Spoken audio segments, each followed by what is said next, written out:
नमस्कार, आप देख रहे हैं राजधानी न्यूज। मैं हूं इंदु पात्रा और आइए खबरों में आगे बढ़ने से पहले एक नजर डालते हैं अब तक की सुर्खियों पर।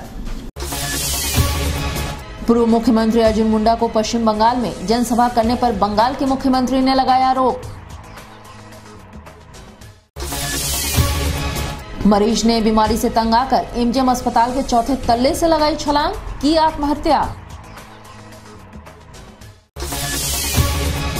भूख हड़ताल पर बैठे पंचायत प्रतिनिधियों का भूख हड़ताल हुआ समाप्त। एडीसी ने जूस पिलाकर तुड़वाया हड़ताल। पूर्वी सिंहभूम के सिविल सर्जन कार्यालय में पोस्ट एबॉर्शन फैमिली प्लानिंग के लिए दी गई 2 दिवसीय ट्रेनिंग। और एमपी में सड़क हादसे के शिकार हुए खिलाड़ियों के परिजन शव लेने के लिए जमशेदपुर से हुए रवाना। और अब खबरें विस्तार से। झारखंड के पूर्व मुख्यमंत्री अर्जुन मुंडा को पश्चिम बंगाल में जनसभा करने पर बंगाल की मुख्यमंत्री ममता बनर्जी ने रोक लगा दी है। जी हां, इधर अर्जुन मुंडा जैसे ही बलरामपुर पहुंचे कि पश्चिम बंगाल पुलिस ने उन्हें बैरंग वापस लौटा दिया। बता दें, पूर्व मुख्यमंत्री अर्जुन मुंडा को बांकुड़ा जिला के बिष्णुपुर में जनसभा को संबोधित करना था, लेकिन बंगाल सरकार ने अनुमति उन्हें नहीं दी। इधर मायूस होकर लौटे राज्य के पूर्व मुख्यमंत्री अर्जुन मुंडा ने एक प्रेस कॉन्फ्रेंस कर ममता बनर्जी को कहा कि बंगाल की सरकार अड़ियल रवैया अपनाई हुई है, उससे लोकतंत्र की हत्या हो रही है। अतः केंद्र सरकार को तत्काल प्रभाव से राष्ट्रपति शासन लगा देना चाहिए। साथ ही साथ चुने हुए प्रतिनिधि की जिस प्रकार से हत्याएं हो रही हैं और उन्हें प्रताड़ित किया जा रहा है, यह साफ दर्शाता है कि बंगाल में लोकतंत्र की हत्या हो रही है। अविलंब केंद्र सरकार को चाहिए कि राष्ट्रपति शासन वहाँ लगा दें।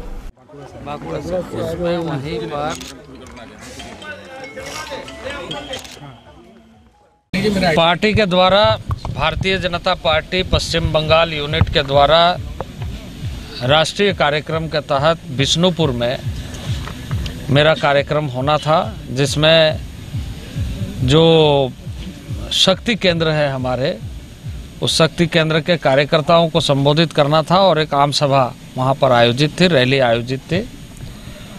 पर मुझे बड़ा आश्चर्य हुआ जब मैं यहाँ से निकला, लोगों ने मुझे सूचना दी।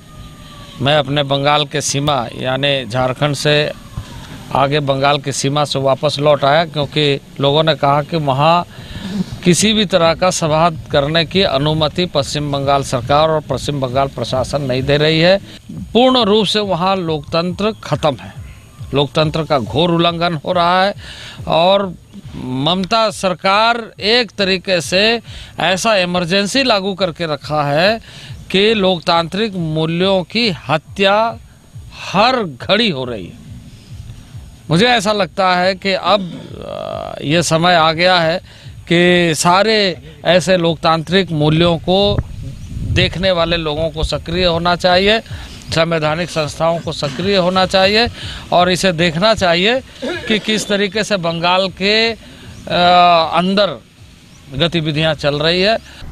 और यहाँ आपको बताएं कि जमशेदपुर के मानगो दाईगुट्टू हरिजन बस्ती निवासी संजय मछुआ ने अपनी बीमारी से तंग आकर एमजीएम अस्पताल के चौथे तल्ले से कूदकर आत्महत्या कर ली। इस घटना से पूरे अस्पताल में सनसनी फैल गई है। बताया जाता है कि युवक पिछले 2 वर्षों से टीबी की बीमारी से पीड़ित था और इन दिनों अस्पताल में उसका इलाज चल रहा था। युवक इस बीमारी से मानसिक रूप से परेशान भी था। बीती रात उसने अस्पताल के चौथे तल्ले से कूदकर अपनी जान दे दी। बताया जाता है कि इससे पूर्व भी कई बार युवक ने इस बीमारी के कारण आत्महत्या करने की कोशिश की थी। हालांकि सवाल ये भी उठता है कि अस्पताल परिसर में सिक्योरिटी गार्ड होने के बावजूद युवक ने आत्महत्या कैसे की, या फिर सिक्योरिटी गार्ड ड्यूटी के नाम पर खानापूर्ति कर रहे थे। युवक की मौत के बाद उसके परिवार में मातम का माहौल बना हुआ है।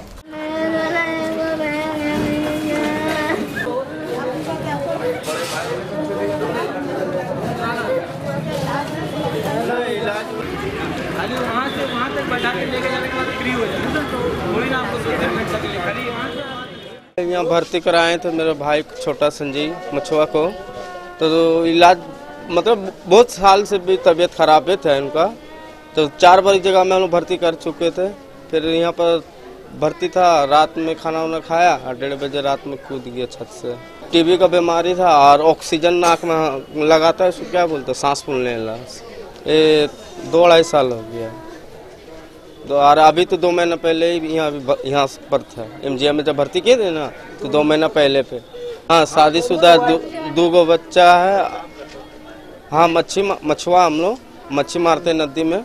कल सुबह जब उनसे हम मिलने आए थे सुबह में कि हमको फ़ोन करके बुलाया, भैया आइए ना काम है। तो जब यहाँ पर हम पहुँचे हैं तो बोला कि हम मेरा रांची हो गया ट्रांसफ़र, कि हमको पैसा कुछ ज़रूरत है। ठीक है, तो हम बोले हो जाएगा 2-4 दिन रुक जाओ, मेरे पास भी पैसा नहीं है। तो ठीक है, तब रात में तब माँ को खाना वाना दे के भेजे जाओ, बोले वहीं रुकिएगा, बस यही बात है। और इधर जमशेदपुर के करंडी स्थित ब्लॉक के समक्ष अपनी विभिन्न मांगों को लेकर भूख हड़ताल पर बैठे पंचायत प्रतिनिधियों का भूख हड़ताल एडीसी सौरभ सिन्हा ने जूस पिलाकर तुड़वा दिया। इस दौरान जिला परिषद अध्यक्ष व उपाध्यक्ष मुख्य रूप से वहां मौजूद थे। अपनी 10 सूत्री मांगों को लेकर पिछले 2 दिनों से भूख हड़ताल पर बैठे पंचायत प्रतिनिधियों की राज्य स्तरीय मांग को जिला प्रशासन द्वारा राज्य स्तर पर पूरा करने और जिन मांगों को जिला स्तर से पूरा किया जा सकता है उन मांगों को 1 महीने के अंदर पूरा करने का आश्वासन एडीसी सौरभ सिन्हा ने दिया। बता दें, पिछले 2 दिनों से इनके पास जिला प्रशासन के किसी भी अधिकारी के नहीं पहुंचने से काफी रोष व्याप्त था, जहां जिला परिषद अध्यक्ष व उपाध्यक्ष के अथक प्रयास से इनकी जिला स्तर की मांगों को जल्द से जल्द पूरा करने का भरोसा उपायुक्त सौरभ सिन्हा ने दिलाया। साथ ही राज्य स्तरीय मांगों को राज्य स्तर पर समझाने का भी भरोसा दिलाया गया। वहीं अपर उपायुक्त ने बताया है कि जल्द से जल्द जिला स्तर की मांगों को पूरा कर लिया जाएगा। वहीं जिला परिषद उपाध्यक्ष राजकुमार सिंह ने बताया है कि जिला प्रशासन के आश्वासन पर भूख हड़ताल समाप्त हुआ है। अगर मांगे नहीं मानी गई तो वे हर स्थिति में उनके साथ खड़े हैं। न्याय समिति सदस्य के द्वारा जो मांगे थी, कुछ राज्य स्तरीय थी, कुछ जिला स्तरीय, कुछ प्रखंड स्तरीय। जो राज्य स्तरीय डिमांड है उसको तो हम लोग राज्य में भेज देंगे, और जो जिला स्तरीय प्रखंड स्तरीय है उसका 15 से 20 दिन 1 महीना के अंदर उसका जहाँ तक विधि सम्मत होगा कार्रवाई किया जाएगा। और जहाँ तक उनका डिमांड, बहुत सा डिमांड जेन्यून है जिसको कि हम लोग फुलफिल करेंगे। जेन्यून डिमांड है कि जो भी बैठक होती है, बैठक में जो भी इनके द्वारा डिमांड किया जाता है उसका अनुपालन नहीं हो पाता। ऐसा समय उसका अनुपालन कराना सबसे ज़्यादा जरूरी। ये पंचायत समिति के हमारे सभी बहन भाई धरना पर बैठे हुए थे कल से, और अपने घर परिवार को छोड़कर और आम जनता के लिए जो जनप्रतिनिधि चुन के जनता भेजा उसके लिए अपने घर परिवार को छोड़कर बैठे हुए थे धरना पर। हम लोगों ने प्रयास किया कि उनके 2-3 मांग है जो राज्य सरकार के स्तर पर है, और जो छोटी छोटी मांग है जो भी एडीसी साहब आए थे उनको हम लोगों ने अवगत कराया, और वो अवगत करके बोले कि अपने स्तर से हम लोग काम कराने का काम करेंगे। उसी आश्वासन के बाद हम लोग ख़त्म किए। अगर ज़रूरत पड़ा तो इनके साथ कभी भी हम फिर से, अगर हमारा मांग पूरा नहीं हुआ तो इनके साथ आंदोलन में कभी भी हम पूरी भागीदारी के साथ बैठेंगे। और यहाँ आपको बताएं कि पूर्वी सिंहभूम जिले के सिविल सर्जन कार्यालय में पोस्ट एबॉर्शन फैमिली प्लानिंग के लिए 2 दिवसीय ट्रेनिंग दी गई, जहां कोल्हान के तीनों जिले के सीएससी व सदर अस्पताल के चिकित्सीय पदाधिकारी भी मौजूद थे। जहां 2 दिवसीय ट्रेनिंग में लोगों को एबॉर्शन के बाद पुनः प्रेगनेंसी होने की स्थिति में उसे पोस्टपोन करने के लिए डिफरेंट टेम्पररी मेथड को किस प्रकार से प्रोवाइड किया जाना है, इस पर चर्चा हुई। जहां ट्रेनिंग में काउंसलिंग पर जोर दिया गया। बताया गया कि कोई भी सर्विस को काउंसलिंग करके ही प्रोवाइड करना है। जहां अंतिम दिन सिविल सर्जन महेश्वर प्रसाद ने उपस्थित चिकित्सकों को आवश्यक दिशा निर्देश दिए, जैसे मेथड पर भी जोर दिया गया। वहीं जिले के सिविल सर्जन ने बताया कि पोस्ट एबॉर्शन फैमिली प्लानिंग का मुख्य उद्देश्य है मैटरनल डेथ को कम करना। इस दौरान कोल्हान के तीनों जिले के सीएससी एवं सदर अस्पताल के चिकित्सक पदाधिकारी ने कई महत्वपूर्ण जानकारियों को साझा किया। पोस्ट एबॉर्शन फैमिली प्लानिंग पे ट्रेनिंग था, 2 दिन का वर्कशॉप था, जिसमें लोगों को एबॉर्शन के बाद फिर से प्रेगनेंसी होने की जो संभावना रहती है उसको पोस्टपोन करने के लिए डिफरेंट टेम्पररी मेथड्स हैं, उस पर उनसे चर्चा की गई है। एंड उन पे ये भी कहा गया है कि काउंसलिंग करके ही कोई भी सर्विसेज को हम प्रोवाइड करें, so that they should know, वो जाने कि किस फैमिली प्लानिंग के किस मेथड्स में क्या अच्छाई है और क्या बुराई है, और वो अपने से खुद उसका चॉइस करें। जैसे PPIUCD है या IUCD है या फिर माला है, कंडोम है ना, तो सारी चॉइस उनको बता दें, उनके ईबट्स बता दें, और उनको अपनी सर्विसेज, अपनी बेनिफिशरी को उनका अपना चॉइस का सर्विसेज मिल सके। जिले में इस ट्रेनिंग में 3 जिले के लोग आए हुए हैं, हमारे कोल्हान डिवीज़न के तीनों जिले, पूर्वी सिंहभूम, पश्चिमी सिंहभूम और सरायकेला। और इधर एमपी के शहडोल में हुए सड़क हादसे में लोहनगरी जमशेदपुर के 2 खिलाड़ियों की मौत घटनास्थल पर ही हो गई है। दोनों ही खिलाड़ी आर्चरी के थे। एक का नाम जशपाल सिंह और दूसरे का नाम शरद सोरेन है। दोनों आर्चरी खिलाड़ी एमपी जा रहे थे। पहले सुबह उनकी कार किसी ट्रेलर से टकरा गई, जिससे दोनों आर्चरी खिलाड़ियों की मौत घटनास्थल पर ही हो गई। दोनों के परिजन दोनों के शवों को लेने के लिए एमपी के शहडोल के लिए रवाना हो चुके हैं। इस घटना से दोनों के परिजनों में शोक की लहर दौड़ गई है। जशपाल सिंह के चाचा ने बताया है कि सुबह फोन पर जानकारी मिली कि इनकी गाड़ी का एक्सीडेंट हो गया है। उन्होंने कहा कि दोनों ही तीरंदाज अच्छे खिलाड़ी थे। दोनों ने ही गोल्ड मेडल भी राज्य के लिए जीता था। उन्होंने कहा कि परिवार के साथ साथ खेल जगत के लिए भी भारी शोक का समय है। सुबह हम लोगों को जानकारी मिली कि कोई एक हादसा हुआ है मध्य प्रदेश में, जिसमें हमारे बच्चे जो हैं जसपाल सिंह और शरद सोरेन, ये दोनों वहाँ किसी काम से जा रहे थे। वहाँ कुछ ये खेल मतलब जो खेल से संबंधित कुछ स्टॉल लगने वाले थे, उसकी बातचीत के लिए लोग वहाँ जा रहे थे। तो रास्ते में शहडोल थाना मतलब शहडोल एरिया में इनकी सड़क दुर्घटना हुई है। उसमें जैसा कि अंदाज़ा लगाया जा रहा है, जैसे लोगों से बातें सुनी जा रही कि इनकी वहाँ स्पॉट डेथ हो गई। हादसे में दोनों अपनी जवान जो हमारे तीरंदाज है वो जान गंवा बैठे हैं। तो इसका दुखद हमें समाचार ऐसा प्राप्त हुआ है। झारखंड को तो बहुत बड़ा नुकसान है। देखिए, एक खिलाड़ी तैयार करने में वर्षों लग जाते हैं और एक परिवार को भी बहुत नुकसान है। और यहाँ आपको बताएं कि जमशेदपुर में विद्या की देवी मां सरस्वती की प्रतिमा को मूर्तिकार अंतिम रूप देने में लगे हैं। वहीं उन्हें काम के बदले दाम की चिंता भी सता रही है, जहाँ बढ़ती महंगाई के कारण इनका गुजर बसर भी बड़ी मुश्किल से हो रहा है। पूरे शहर के मूर्तिकार इन दिनों मां सरस्वती की प्रतिमा को अंतिम रूप देने में लगे हैं, जहां 10 फरवरी से भक्तगण मां की आराधना करेंगे। वहीं टेल्को के ट्यूब कंपनी गेट के सामने विद्या की देवी मां सरस्वती की प्रतिमा को अंतिम रूप दे रहे मूर्तिकार राम मंडल काम के बदले दाम को लेकर काफी परेशान हैं। उनका कहना है कि कड़ी मेहनत और मशक्कत के बाद भी प्रतिमा को तैयार किया जाता है, जहां हमें मेहनत की कीमत भी नहीं मिलती।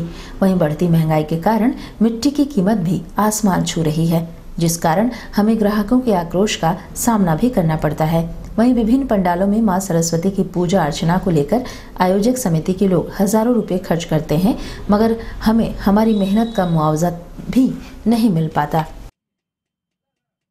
20 साल से हम लोग मूर्ति बन रहा है। पहले जो मूर्ति का दाम मिल रहा है, अभी से मूर्ति का दाम नहीं मिल रहा है। तो अभी माटी का दाम बढ़ गया और रंग पेंट का दाम बढ़ गया, बांस पुआल का दाम बढ़ गया। अभी जितना खर्चा है उतना खर्चा में हम लोग नहीं पोसाई पड़ रहा है। अभी तो दाम तो जितना दाम मिलेगा उतना दाम नहीं मिलता है, तो मूर्ति बना करके दे रहा है। तो उसी तरफ से हम लोग वही थोड़ा है तो 1200 रुपया बोल रहा है, तो वो लोग बोल रहा है तो 800 रुपया दीजिएगा, और उसी में देना ही पड़ता है मेरे को। अरे मूर्ति का मेहनत बहुत मेहनत होता है। खबरों में वक्त एक छोटे से ब्रेक का, आप बने रहिए हमारे साथ।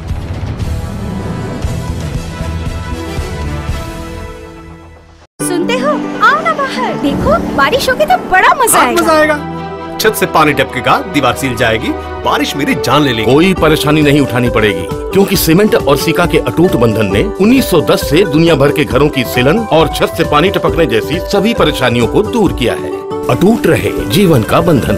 जागो ग्राहक जागो, असली पहचानो। कलश का रजिस्टर्ड ट्रेडमार्क नंबर और होलोग्राफिक देखकर ही खरीदें। कलश सूजी, मैदा, बेसन, सत्तू एवं शरबती आटा।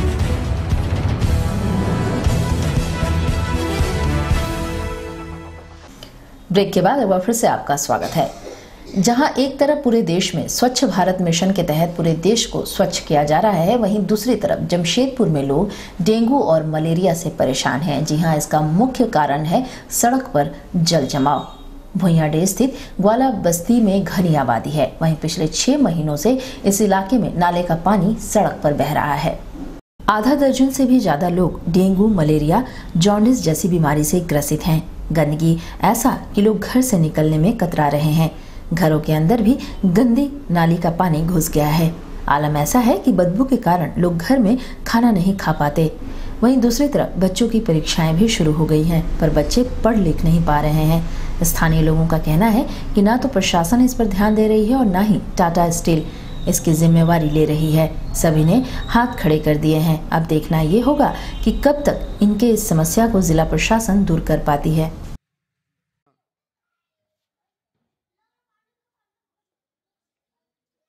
पानी रहता है, घर में घुस जाता है, चेमर का पानी, हम लोग अनाज नहीं खा रहे हैं बदबू के मारे।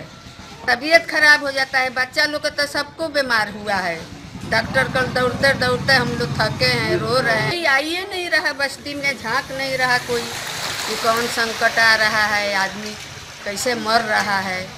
बहुत दिक्कत है हम लोग का। वोट का टाइम आ रहा है, हम लोग के कुछ गुजारिश चाहिए, तब हम लोग आप लोग का गुजारिश करेंगे। यहाँ पर है कि यहाँ पे पानी का आगे निकासी जो है वो बंद कर दिया गया है, ठीक है। और दूसरा बगल का बस्ती का उधर सब जहाँ पे पानी का निकासी है, नाला उला सब जाम उम कर दिया, गोबर उबर डाल उल के, और उधर का इधर घुमा दिया है पानी सब आकर के। पानी जो है दूसरा बस्ती का बगल का के यहीं पे आके जाम करेगा। और इधर आगामी चुनाव को देखते हुए जिला प्रशासन के निर्देशानुसार दूर दराज ग्रामीण क्षेत्रों में ग्रामीणों को ईवीएम मशीन की जानकारी दी जा रही है, ताकि मतदाता ईवीएम मशीन के जरिए वोट देकर अपने जनप्रतिनिधि को चुन सके। बागबेड़ा पोस्तु नगर स्थित मनसा मंदिर में पंचायत सचिव के द्वारा ईवीएम मशीन का प्रशिक्षण शिविर लगाया गया, जहां ग्रामीणों को ईवीएम मशीन की जानकारी दी गई। किस तरह से चुनाव के दिन ईवीएम मशीन के जरिए वोट दिया जा सके, इस संबंध में ग्रामीणों को बताया गया।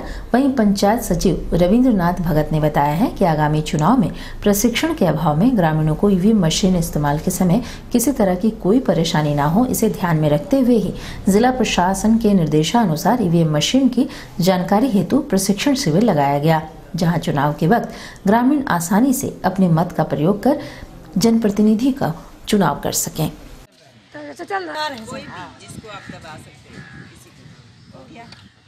ग्राम पंचायत बागबड़ा कॉलोनी के अंतर्गत कि आज पोस्तु नगर मनसा मंदिर परिसर में सरकार के द्वारा ईवीएम वीवीपैट मशीन का प्रशिक्षण आम जनता को द्वारा हम लोग दे रहे हैं। और वहीं जमशेदपुर में मिशन 19 की तैयारियों को लेकर यूथ कांग्रेस के द्वारा कार्यकर्ता सम्मेलन सह प्रशिक्षण शिविर का आयोजन किया गया, जहां यूथ कांग्रेस की नई कमेटी का गठन कर युवाओं को चुनावी मैदान में उतारा गया है। बिष्टुपुर स्थित तिलक पुस्तकालय में यूथ कांग्रेस कमेटी के द्वारा कार्यकर्ता सम्मेलन एवं प्रशिक्षण शिविर का आयोजन प्रदेश के नेतृत्व के आह्वान पर किया गया, जहां बतौर मुख्य अतिथि राज्य के पूर्व मंत्री बन्ना गुप्ता एवं कांग्रेस जिला अध्यक्ष विजय खां सहित कई कांग्रेसी नेता और युवा कांग्रेसी शामिल थे। वहीं यूथ कांग्रेस के मंडल एवं थाना की नई कमेटी का गठन किया गया, जहां नई कमेटी के पदाधिकारियों को माला पहनाकर सभी अतिथियों के हाथों सम्मानित किया गया। वहीं इस संदर्भ में मीडिया से बातचीत करते हुए यूथ कांग्रेस के जिला अध्यक्ष संजीव रंजन ने कहा कि लोकतंत्र के महापर्व की तैयारी को लेकर कांग्रेस के वरिष्ठ नेताओं के द्वारा कई दिशा निर्देश दिए गए हैं, जहां हम इस प्रशिक्षण शिविर एवं कार्यकर्ता सम्मेलन के माध्यम से युवाओं को पार्टी की विचारधारा को जन जन तक पहुंचाने का निर्देश देकर चुनावी शंखनाद कर रहे हैं। वहीं हम युवा कांग्रेस प्रत्याशी की जीत को सुनिश्चित करेंगे।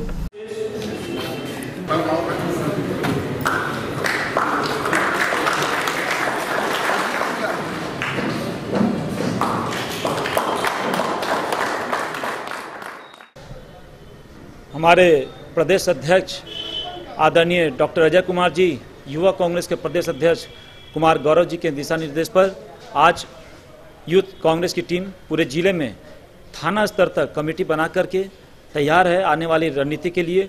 और जो अभी 2 से 3 महीने के अंदर एक बहुत बड़ा महाजंग होने जा रहा है पूरे देश भर में, हम लोग युवा साथी आज उस चीज़ को लेकर के सुदृढ़ हैं कि हमारे बीच से हमारे प्रत्याशी डॉक्टर अजय कुमार जी को हम लोग जीत सुनिश्चित करने के लिए आज युवाओं की टीम तैयार है। और आज से नहीं, हम लोग कई दिनों से पूरे क्षेत्र में युवा कांग्रेस अपना काम कर रही है और आने वाले दिनों में भी युवा कांग्रेस को जिस तरह से संगठन से मार्गदर्शन मिलता रहेगा, संगठन के तौर पर अपना काम करेंगे हम लोग। और जैसा कि भाजपा सरकार से आज पूरे देश में लोग ग्रसित हो चुके हैं, एक ऐसी मतलब दुविधा पैदा करके रख दिया है सरकार ने। लगता है लोगों की जैसे कि जिस तरह से 14 में इन्होंने सपने दिखाए थे गरीबों को, किसानों को, आज देखिए क्या हालत है। जो हालत थी, हालत और बदतर हो गई है। तो कहीं ना कहीं आम जनता भी आज जो पिछले 3 राज्यों का चुनाव का रिजल्ट आया, उससे कहीं ना कहीं ये देखने वाली बात है कि आज हम लोग की जनता ये सोच चुकी है, ये मन बना चुकी है कि इन लोगों को आगे का रास्ता किस तरीके से बाहर करना है, वो मन बना चुकी है। और यूथ कांग्रेस और पूरी कांग्रेस पार्टी आज इस क्षेत्र में अपना काम कर रही है और मैं आश्वस्त करता हूं कि आने वाले दिनों में युवा कांग्रेस एक बहुत महत्वपूर्ण भूमिका निभाएगी पूरे देश भर में। और इधर जमशेदपुर में झारखंड थैलेसीमिया विकलांग मंच के द्वारा जमशेदपुर के थैलेसीमिया पीड़ितों के लिए एक कार्यशाला का आयोजन किया गया, जिसमें राज्य निःशक्त आयुक्त सतीश चंद्र शामिल हुए। इनके द्वारा इस बीमारी से पीड़ित लोगों को प्रमाण पत्र जारी किया गया है। वैसे वर्ष 2016 में दिव्यांग श्रेणी से जुड़े कानून में बदलाव किया गया, जिसमें थैलेसीमिया को भी दिव्यांग की लिस्ट में शामिल किया गया है और इससे इन मरीजों को काफी मदद मिल रही है। इस कार्यशाला में आयुक्त के द्वारा मरीजों को इस कानून से जुड़े कई जानकारी, साथ ही सरकार की तरफ से उन्हें दिए जाने वाले लाभ की जानकारी भी दी गई। आयुक्त ने कहा कि जमशेदपुर पहला जिला है जहां इनके पीड़ितों को सर्टिफिकेट प्रदान किया जा रहा है। इससे इन्हें सरकारी सुविधा मिलने में आसानी होगी। इन्होंने ये भी कहा कि इस बीमारी का इलाज काफी महंगा है, जिस कारण से सरकार इन्हें भत्ता भी दे रही है। वहीं इन्होंने कहा कि राज्य के सभी सिविल सर्जनों को उनके द्वारा निर्देश दिया गया है कि सभी जिलों में इस तरह से इन पीड़ितों का चयन कर उन्हें सर्टिफिकेट प्रदान करें।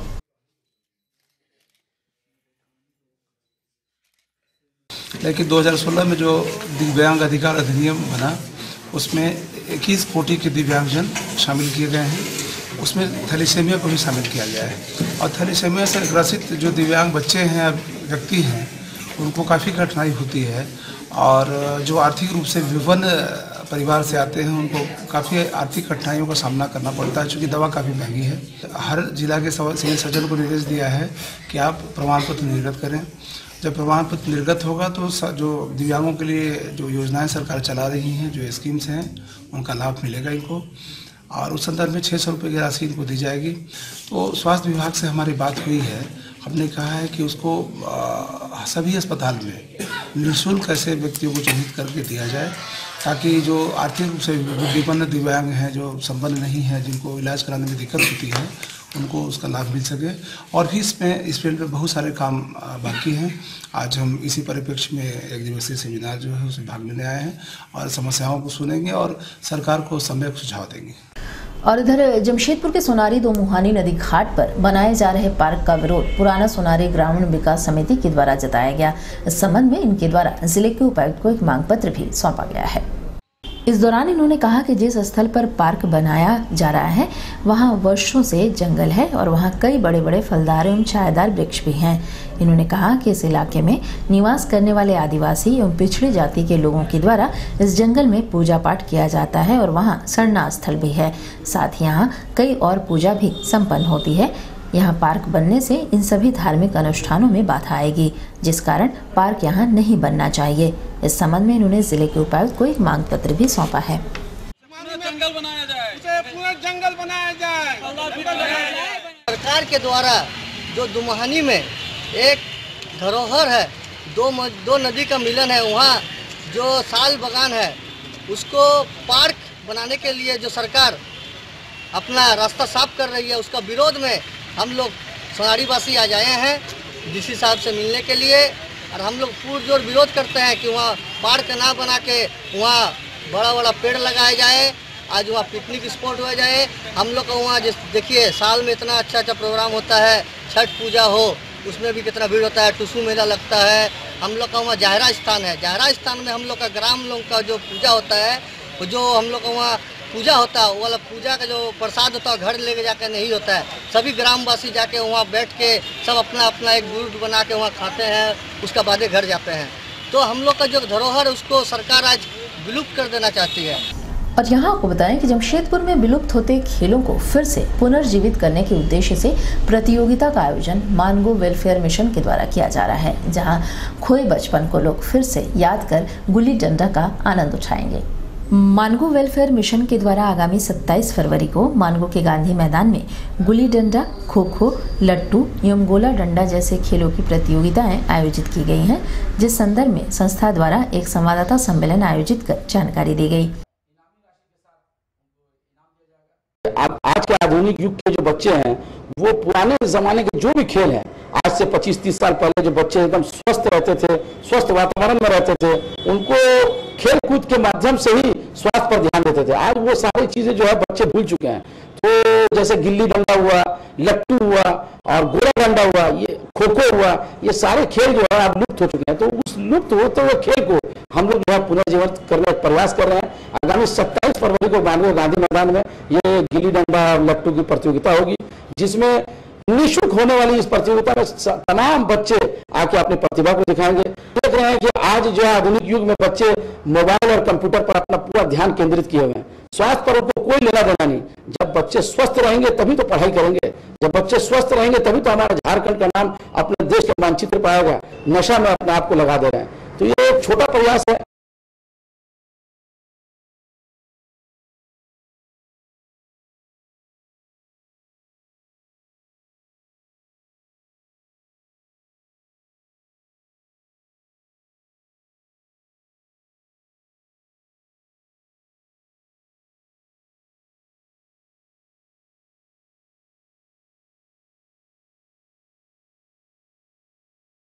और चलते चलते एक नजर अब तक की सुर्खियों पर। पूर्व मुख्यमंत्री अर्जुन मुंडा को पश्चिम बंगाल में जनसभा करने पर बंगाल के मुख्यमंत्री ने लगाया आरोप। मरीज ने बीमारी से तंग आकर एमजीएम अस्पताल के चौथे तल्ले से लगाई छलांग, की आत्महत्या।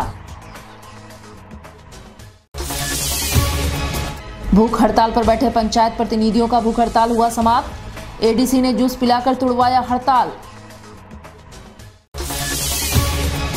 पूर्वी सिंहभूम के सिविल सर्जन कार्यालय में पोस्ट एबॉर्शन फैमिली प्लानिंग के लिए दी गई 2 दिवसीय ट्रेनिंग। और एमपी में सड़क हादसे के शिकार हुए खिलाड़ियों के परिजन शव लेने के लिए जमशेदपुर से हुए रवाना। तो इस बुलेटिन में इतना ही। आप बने रहिए हमारे साथ। नमस्कार।